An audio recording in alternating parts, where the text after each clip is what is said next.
Hello and welcome back to the class of 5G.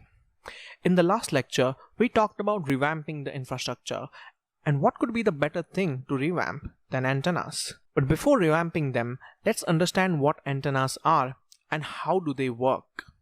If we simplify dozens of textbook definitions available, an antenna is simply a device that communicates via thin air vibrations that we call frequencies.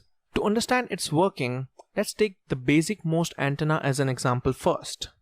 If we take two right-angle conductive poles and pass electricity through them in this direction, it creates an electric field which goes outward from the positive end of the current flow while going inward to the negative end.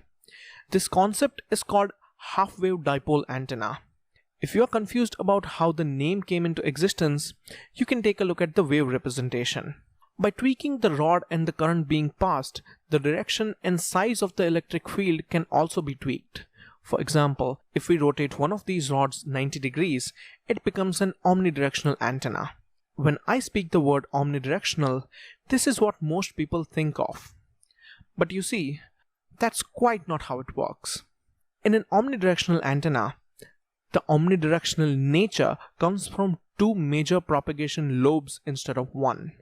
These lobes create omnidirectional coverage, but it also has a couple of blind spots. These are the cross sections of the lobes. If we spin them and look at the top angle of the coverage, it looks like this donut where the dark gray area signifies the blind spots, but it's pretty small compared to the coverage area.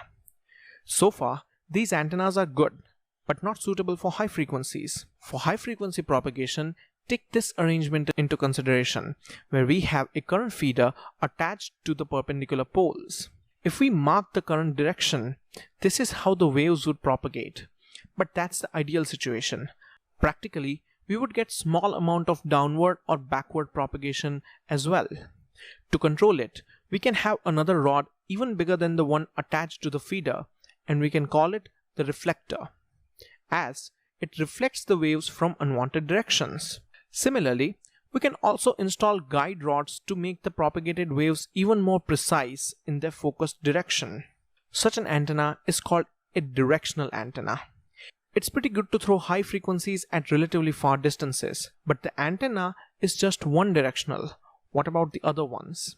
Keeping the earlier situation in mind, if we output multiple directional antennas to a multiplexer and input streams of data packets to the multiplexer, then we can create an omnidirectional propagation structure which supports high frequencies as well.